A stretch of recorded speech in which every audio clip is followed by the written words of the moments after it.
오늘 우리에게 주시는 하나님 말씀입니다. 구약 성경 이사야 25장 6절에서 8절까지입니다.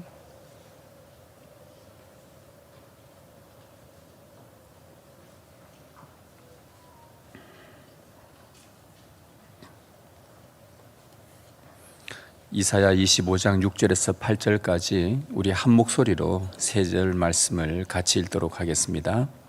만군의 여호와께서 이 산에서 만민을 위하여 기름진 것과 오래 저장하였던 포도주로 연회를 베푸시리니 곧 골수가 가득한 기름진 것과 오래 저장하였던 맑은 포도주로 하실 것이며 또 이 산에서 모든 민족의 얼굴을 가린 가리개와 열방 위에 덮인 덮개를 제하시며 사망을 영원히 멸하실 것이라.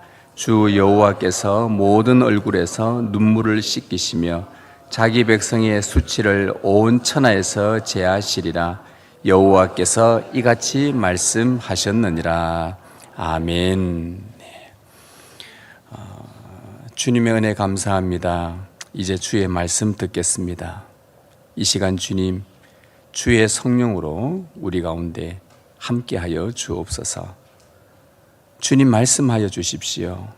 주의 영으로 우리의 마음을 여셔서 주의 말씀을 온전히 받을 수 있도록 은혜 내려 주옵소서.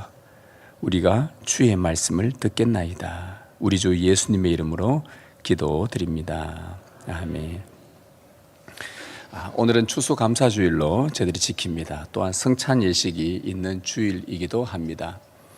우리가 추수감사주일을 지키는 것은 한 해 동안 하나님께서 범사에 우리에게 행하신 일이 얼마나 세심하고 우리를 얼마나 아끼고 사랑하셨는지 회고하며 감사하기 위해서입니다. 여러분, 이번 한 주간 감사 내용들을 한번 쭉 살펴보시면서 지난날 돌아보시면서 감사할 내용을 많이 찾으셨습니까? 아마 정신없이 또 살다가 오셨기 때문에 생각 못 하셨을 거나, 그러나 주님은 또한 우리에게 감사케 하는 내용들이 참 많은 것 같습니다. 좀 전에 우리 장로님 기도하셨는데 저는 이 부분을 미처 생각을 못 하고 있었습니다. 우리의 믿음의 선배들이 이 교회를 세우기 위해서 수고했던 그 눈물과 그 아픔들과 예배당 하나에 벽돌 하나하나씩 올리고 천막을 붙들고 지키려고 했던 그 모습, 그것이 오늘 우리에게까지 이어지게 된 그 은혜가 갑자기 기도를 들으면서 참 감사한 그런 마음이 다 너무나 갑자기 들어왔습니다. 여러분, 이 자리에 계신 여러분들 누구나가 다 모교회가 있지 않습니까? 저는 기억 못하지만 들려주는 이야기로는 저희 어머니 저를 업고 교회 벽돌을 나르면서 했다는 그런 이야기를 많이 듣긴 들었거든요. 근데 그걸 그냥 무심코 그냥 지나가 버렸는데, 지금 오늘 기도를 들으면서 이 생각을 해보니까, 야, 하나님께서 당신의 몸된 교회를 세우시기 위해 이미 벌써 천국에 가 계신 우리의 믿음의 선배들이 그 눈물, 그런데 그 눈물 속에서도 하나님은 기쁨을 주셨을 것이고, 그 가운데서도 감사하게 하셨을 것이고, 그 믿음을 지켜나가게 하셨을 것이고, 그로 인해서 오늘 여기 우리의 이 모습 예배 드리는 여기까지 오게 하신 것 보면 참 하나님께서는 지금도 당신 앞에 신실하게 살고자 하는 자들 한 명 한 명을 통해 주님의 교회를 세워 가신다는 것을 다시 한번 감사하게 되었습니다. 그래서 오늘 우리가 또 해야 될 중요한 책임은 우리의 뿌린 눈물과 우리가 이 교회와 주님의 말씀을 지켜나가고 예배를 지켜나갈 때에 또 세월이 지나 20년, 30년, 40년, 50년 그 뒤에 주님 오시기 전까지 우리의 후배들이, 우리의 후손들이 또 이 교회를 든든히 세워나가면서 그들 또한 그때 가서 이런 기도 제목으로 감사를 올리지 않을까. 그래서 우리의 세대들이 참 하나님 앞에 이 추수감사주일 특별한 이런 감사의 내용들을 주 앞에 올려드리면 좋겠다라는 그런 생각이 조금 전에 문득 들었습니다. 하나님께서 우리를 정말 세심하게 돌보신다. 하나님께서 정말 우리를 아끼고 사랑하신다라는 것을 회고하며 감사하는 이 감사주일입니다.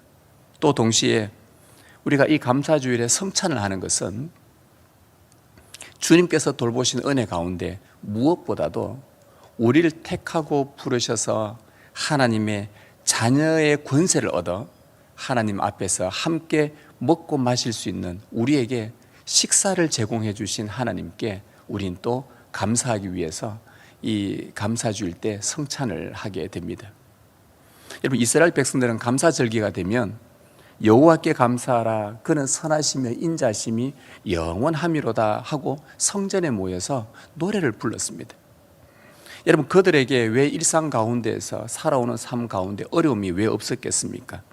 아팠던 고통의 시간들이 왜 없었겠습니까? 그런 어려움과 고통의 시간들, 그 순간은 이해되지 않았지만 되돌아보면 그 힘들었던 시간들이 하나님의 선하신 계획 중에 일부였다는 것을 깨닫게 된 것이죠. 참 하나님이 내가 힘들었던 그 순간이 하나님이 나에게 자비를 가장 많이 베푼 그 순간이었구나. 그리고는 하나님은 우리 이스라엘 공동체를 향하여 참 선하셨다, 인자하셨다, 그렇게 감사 찬송을 성전에 모여서 감사절기 때 불렀던 것입니다. 하나님께서 이스라엘에게 선하고 인자하게 대하신 이유가 뭐겠습니까? 다름 아닌 그들을 택하시고 부르셔서 하나님 앞에서 먹고 마실 수 있는 백성의 권세를 주셨기 때문이지 않겠습니까? 여러분, 이것은 오늘 우리에게도 마찬가지입니다. 우리를 향하신 하나님의 계획도요, 궁극적으로는 선하고 인자합니다. 한 해 동안 우리에게 찾아온 모든 상황이 하나님의 선하고 인자한 계획이었다고 우리가 믿는다면 우리는 형통할 수밖에 없다는 결론에 감사하게 되는 것입니다. 그리고 무엇보다 하나님께서 우리에게 선하고 인자한 은혜를 베푼 이유는 지금도 여전히 당신의 선하고 인자하신 그 은혜와 모든 것들을 허락하신 이유는 우리를 택하시고 부르셔서 하나님의 가족이 되었기 때문입니다. 하나님께서 가족이 되게 하셨다는 것은 주님께서 차려주신 그 밥상, 주님께서 차려주신 성찬 식사를 함께 먹을 수 있게 되었다는 말입니다. 이것이 우리의 감사의 최고의 제목입니다. 오늘 본문에 나오는 이사야 선지자의 예언은 방금 말씀드린 내용과 같은 내용입니다.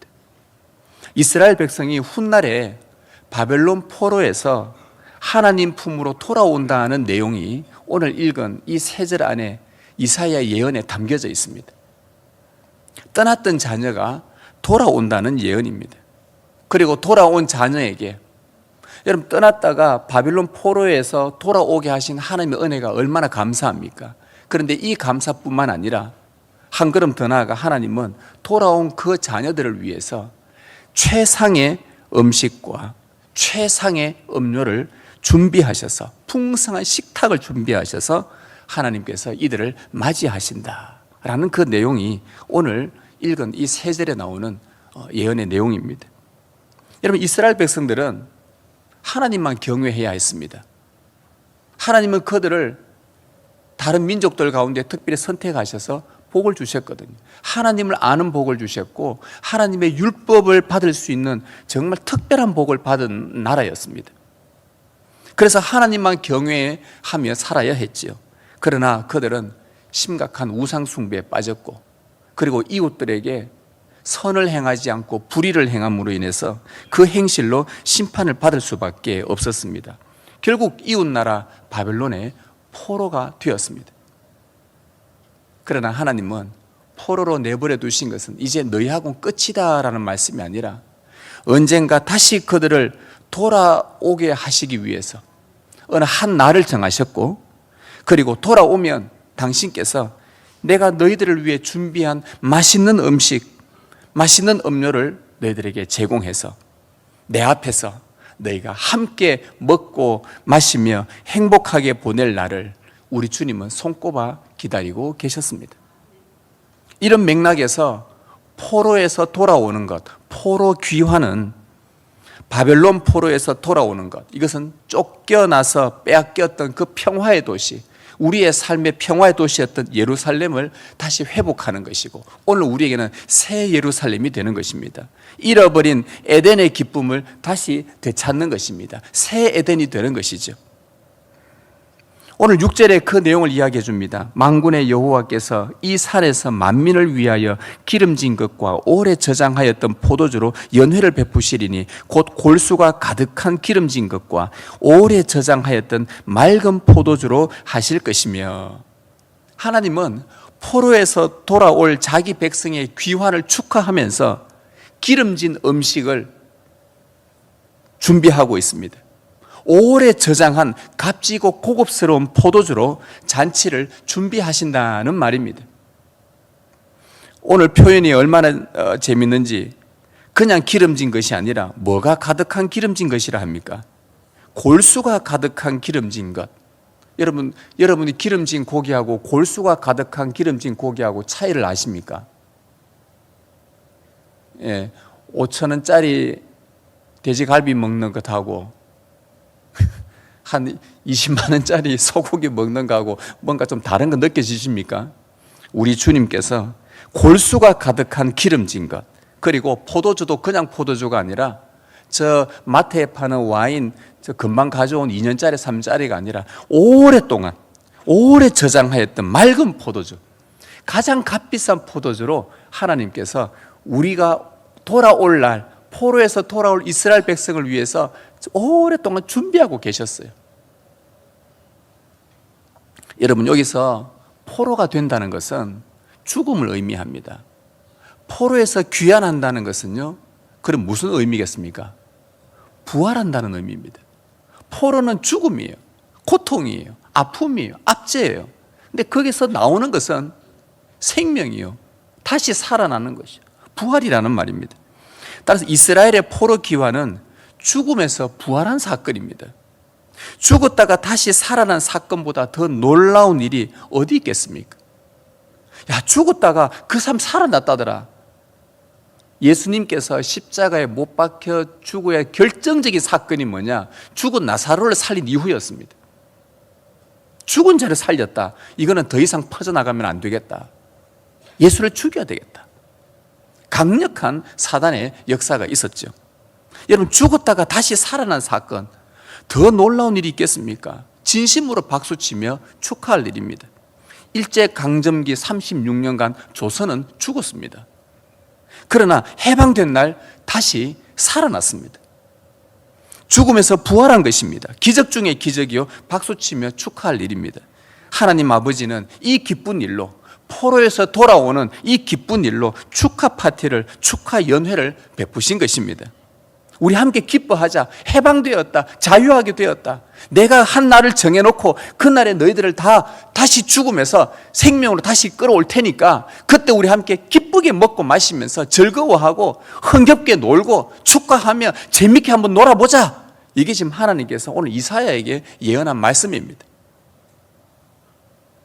내 백성이 죽었다가 다시 살아서 돌아왔도다. 이게 하나님 아버지의 노래입니다. 여러분, 어디서 많이 들어본 노래 같지 않습니까? 내 백성이 죽었다가 다시 돌아왔도다. 어디서 많이 들어봤습니까? 이 내 아들은 죽었다가 다시 살아났도다. 둘째 아들이 아버지를 떠나 세상에서 허랑방탕하게 살다가 다시 아버지 품에 돌아왔을 때 그 아버지가 불렀던 노래가 이 내 아들은 죽었다가 다시 살아났도다. 이 노래였습니다. 아버지의 입장에서 축하하고 잔치를 성대하게 베풀기에 충분한 이유가 되지 않습니까? 내 아들이 돌아왔는데 아버지가 싫다고, 엄마가 싫다고, 우리 집이 싫다고 집을 떠났다가, 청소년 때 집을 떠났다가 아버지는 손꼽아 기다리고 아무리 어디 다 조사를 하고 다 찾아봐도 애를 못 찾아요. 그런데 10년, 15년 지나서 그 아들이 나타난 거예요.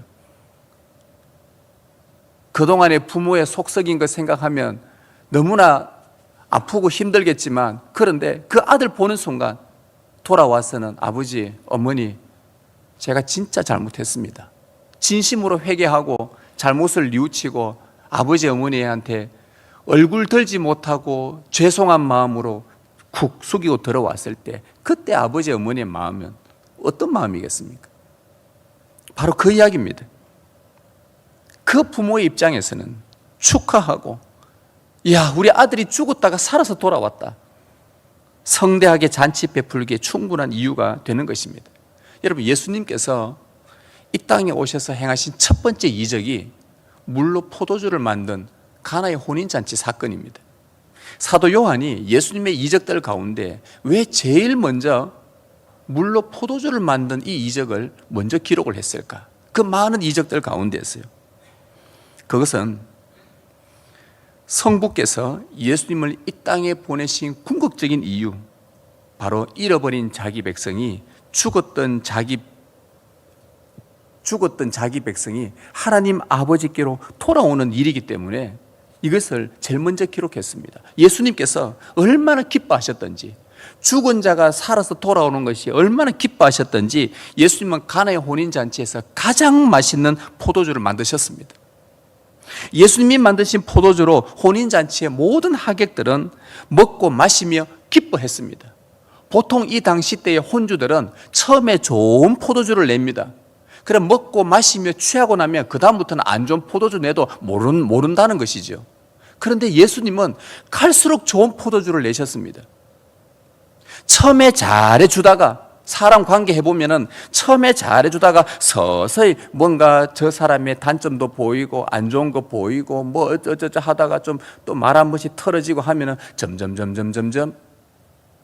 멀어지는데, 우리 예수님은 처음부터 끝까지 우리의 단점을 보든 우리의 부족함을 보든 우리의 허점을 보든 우리의 또 반복해서 짓는 죄를 보든 우리의 허물을 보든 주신 그 포도주, 더 좋은 포도주로, 더 값진 것으로 주님은 자기에게 초청하셔서 항상 좋은 것으로 주고 싶어 하시는 것이 우리 주님의 모습인 것을 바로 이 잔치를 통해서 보여준 것입니다. 아버지의 품으로 다시 돌아와 기쁨을 되찾는 복음 이야기, 이사야가 예언한 포로 기환자들을 위해 기름진 음식과 값비싼 포도주로 연회를 베푸신 하나님의 복음 이야기입니다. 여러분, 잔치 자리에 초대된 그 백성들은 그간 포로에서 겪었던 압제와 억눌렸던 고통에서 자유하면서 기뻐합니다. 이야, 포로에서 나올 때 그들이 얼마나 눈물 흘리며 기뻐했는지 모릅니다. 그런데 포로에서 다 돌아와서 하나님이 계시는 산, 시온산, 그곳에 도착 딱 하니까 포로에서 풀려난 것만 해도 너무 기쁜데 하나님께서 그곳에서 잔치를 베풀어 주신 거예요. 나는 너희하고 이 날을 손꼽아 기다렸다 하시면서. 그런데 그날에 잔치를 베풀 때에 이것을 어떻게 표현하셨냐 하면 7절에 보면 이 산에서 모든 민족의 얼굴을 가린 가리개와 열방 위에 덮인 덮개를 제하셨다라고 표현을 하셨어요. 여러분, 이 가리개와 덮개는요, 포로 생활의 모든 저주를 의미합니다. 모든 저주예요. 바벨론의 포로로 잡혀가서 하나님의 임재도 경험하지 못했고, 하나님 만나고 싶어도 만날 수도 없었고, 예배당도 없었고, 포로들에게 무슨 예배당을 지어줍니까? 그 예배도 할 수도 없었고, 그리고 그 악의 권세에 눌렸던 그 고통과 눈물과 포로 생활에 겪었던 모든 저주를 바로 가리개와 덮개라고 묘사한 것입니다. 여러분, 이러한 것들이 여러분의 인생을 70년 정도 짓눌렀다고 생각해 보십시오. 어찌 인생이 기쁨이 있겠습니까? 그런데 하나님께서 정하신 날에, 그때 그분의 때에 이스라엘을 덮고 있던 가리개와 덮개를 다 제거하셨습니다. 포로에서 기환시켰습니다. 죽었다가 다시 살아나게 하셨습니다. 눈물을 기쁨으로 바꾸어 주셨습니다. 고통을 치유로 바꾸어 주셨습니다. 저주를 복으로 바꾸셨습니다. 모든 저주의 가리개와 덮개를 제거하시고 악을 이기고 승리하셨습니다. 하나님께서 여러분을 이곳에 데리고 오실 때는요, 이곳에 왔으면 여러분에게 덮여있는 덮개와 가리개, 모든 악으로 말미암아 고통받는 모든 것들을 다 제거시켜야만이 이곳에 하나님을 볼 수 있는 것 아니겠습니까? 하나님께서 이 일을 행하신 겁니다. 그리고 이 내용은 훗날에 있을 어느 한 날을 예언합니다. 어떤 날이냐? 8절에 사망을 영원히 멸하실 것이라, 주 여호와께서 모든 얼굴에서 눈물을 씻기시며 자기 백성의 수치를 온 천하에서 제하시리라. 여호와께서 이같이 말씀하셨느니라. 이사야의 예언은 하나님께서 사망을 영원히 멸하실 날이 있을 것이라고 말합니다. 우리에게 더 이상 사망이 없다는 겁니다. 우리 인간은 죽음 때문에 슬퍼합니다. 병들면 죽을까 봐 두려워합니다. 그런데 사망이 영원히 멸하는 날이 있을 것이라고 합니다. 그날의 모든 얼굴에서 눈물을 씻기는 날이라고 합니다. 슬픔이 없다는 말입니다. 자기 백성의 수치를 온 천하에서 제하시는 날입니다. 우리의 수치와 부끄러움을 다 제거하시는 날이라고 합니다. 우리가 하나님 앞에 섰을 때에 안 부끄러운 사람이 어디 있습니까? 수치스럽지 않은 사람이 어디 있습니까? 그런데 이 모든 것들이 순식간에 다 제거된다는 겁니다. 죄가 씻기는 날, 여러분, 우리가 더 이상 하나님 앞에 부끄러워하지 않을 수 있는 그 날이 무슨 날입니까? 죄가 모두 씻기는 날이요, 죄의 값인 사망이 더 이상 존재하지 않는 날을 말합니다. 이 날은 언제 성취되었습니까? 이사야가 예언하고 나서 800년이 지나서 이 예언이 성취가 됩니다. 우리 주 예수님께서 십자가에서 죽으시고 부활하신 날, 그날 죽음은 멸망을 해버렸습니다. 맨 나중에 멸망받을 원수는 사망이니라. 맨 나중에 멸망받을 자는 사망이니라. 십자가의 그리스도를 믿는 자들은 죄로 말미암은 우리의 모든 수치와 부끄러움들이 제거됩니다. 그간 사탄의 포로로 있으면서 겪었던 고통들, 잘못들, 죄악들, 슬픔들, 우리의 욕망들, 이런 것들로 인해 우리 인생을 다 망쳐버렸던 그 슬픔의 시간들을 다 씻기는 날입니다. 영원한 사망이 멸해지는 날입니다. 더 이상 죽음이 우리 인생을 주관하지 못하는 날입니다. 죽음 같은 현실이 찾아와도 더 이상 우리를 죽이지 못하는 그 날이 바로 주 예수 그리스도께서 사망을 멸하신 날이었다는 겁니다. 죽음은 모든 인간을 삼키지만 여호와 하나님은 예수 그리스도의 죽은 자 가운데서 다시 살리시는 부활 사역으로 친히 죽음을 삼키고 승리하셨습니다. 이것이 이사야의 예언이고 그 예언은 그리스도 안에서 성취된 것입니다.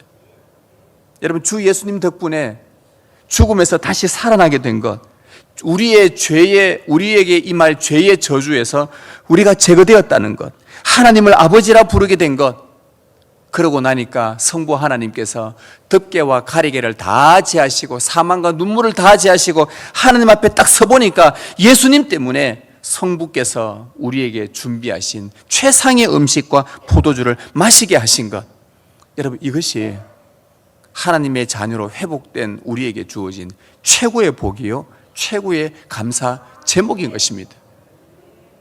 주 예수님은 사단에 사로잡혀 죄의 종이었던 우리의 포로 생활을 십자가에서 끝내셨습니다. 사망과 사탄을 이기신 예수님 덕분에 우리는 하나님의 자녀로 귀환하게 되었습니다. 따라서 하나님께서 차려주신 이 성찬 식사는요, 사망을 이기고 다시 사신 우리 예수님의 승리를 축하하는 하나님의 축하 파티입니다. 우리에게 말씀합니다. 얘들아, 예수 그리스도가 승리했다. 그가 사망을 이기고 승리했다. 너희들에게 더 이상 사망이 없어지고 눈물이 없어지고 악의 고통이 없어지고 너희들에게 완전한 승리를 주신 주 예수의 승리를 내가 너무 기뻐서 너희들을 다 불렀다. 우리 함께 축하하고 기뻐하자. 이것이 하나님께서 우리에게 베푸신 성찬 식사입니다.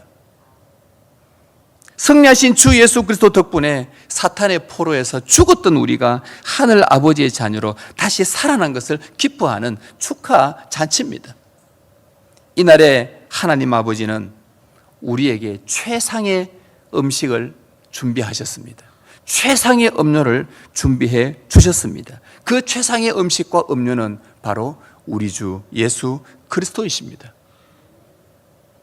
우리가 이 성찬을 먹을 때 예수님께서 오래도록 우리를 덮고 있던 죄의 가리개와 저주의 덮개를 제거하셨다는 것을 기억하십시다.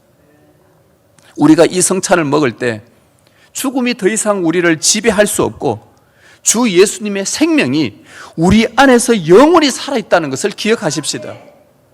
우리가 이 성찬을 먹을 때 하나님께서 우리에게 베푸신 가장 좋은 선물은 바로 주 예수 그리스도라는 것을 기억하고 주 예수님이 우리와 함께 있다는 것에 우리의 영원한 감사 제목이 될 수 있기를 바랍니다.